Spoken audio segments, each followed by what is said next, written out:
Para o dia 22, faremos também história nas páginas 10, 11 e 12.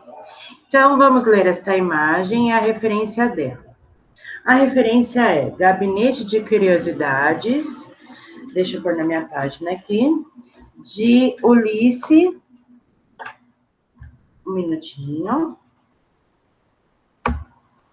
Gabinete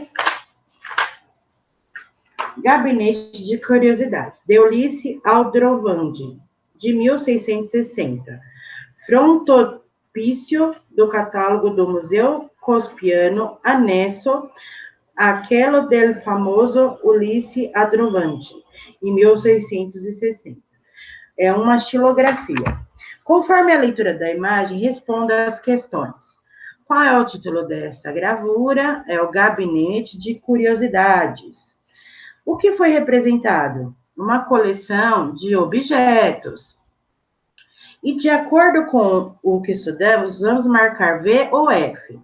A imagem na questão 1 mostra a primeira exibição de objetos na atualidade. Isso é completamente falso, né? Antes da existência de museu, as pessoas já colecionavam objetos? Sim, a gente viu que as pessoas faziam até exposição na casa delas. Os objetos históricos não devem ser exibidos para a população. Totalmente errado. Atualmente, existem espaços, como mostrado na imagem, que são abertos ao público, chamados de museu. Correto.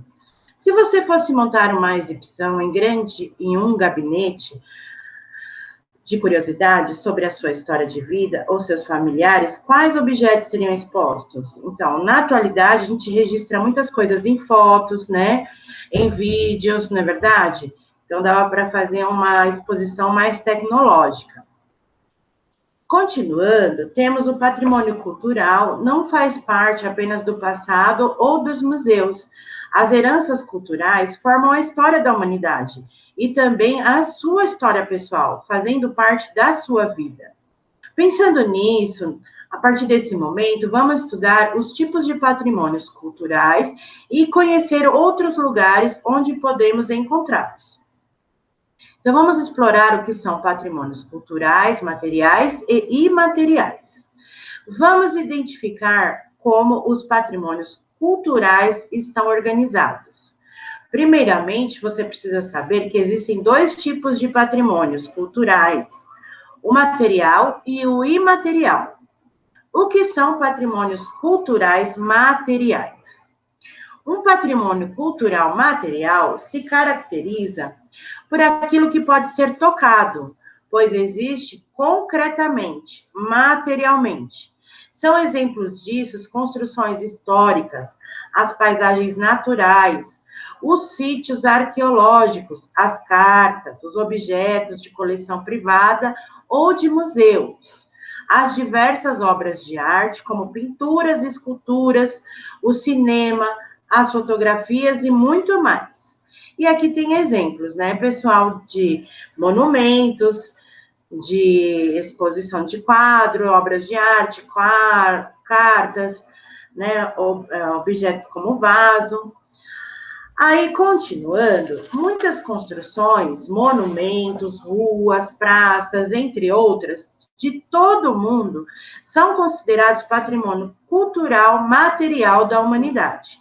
Essas obras humanas podem fazer parte da história de determinado local, como de um país ou de uma cidade, e da história de pessoas que viviam ou ainda vivem naquele lugar. Para algo ser considerado patrimônio cultural da humanidade, deve ser reconhecido pela Organização das Nações Unidas para a Ciência, a Educação e a Cultura, UNESCO, tá? A Organização das Nações Unidas para a Educação, Ciência e a Cultura, a UNESCO, é um órgão internacional criado em 1945, na Inglaterra, com o objetivo de garantir a paz entre as nações por meio da cooperação intelectual e cultural, buscando meios de solucionar problemas das sociedades dos países membros. Os patrimônios culturais mundiais fazem parte da iniciativa da Unesco em conservar a identidade dos diferentes povos. Vamos conhecer alguns tipos de patrimônio cultural material.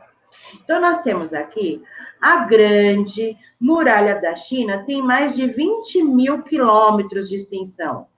É a maior muralha já construída e foi um sistema de defesa que protegeu a China contra invasores por centenas de anos.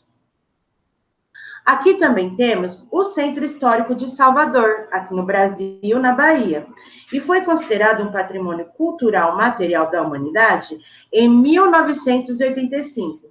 Nesse local são encontradas moradias, igrejas e ruas do período em que o Brasil foi colonizado por Portugal, o que resgata a memória da história brasileira. Por meio de um patrimônio cultural material da humanidade, podemos ter acesso à história do lugar onde se encontra esse patrimônio. Como exemplo, podemos citar o Centro Histórico de Salvador, pois, por meio de suas construções, conhecemos parte da história do Brasil no período de colonização portuguesa. Isso também ocorre com outros lugares em diferentes partes do mundo. Você sabia que entre 1549 e 1763, a cidade de Salvador se tornou a primeira capital do Brasil? Então, em história, nós conhecemos o tipo de patrimônio cultural material. Faremos na aula ao vivo. Qualquer dúvida, estou à disposição. Lembrando que temos o trabalho para fazer também de história com patrimônios materiais, culturais materiais aqui da cidade onde moramos.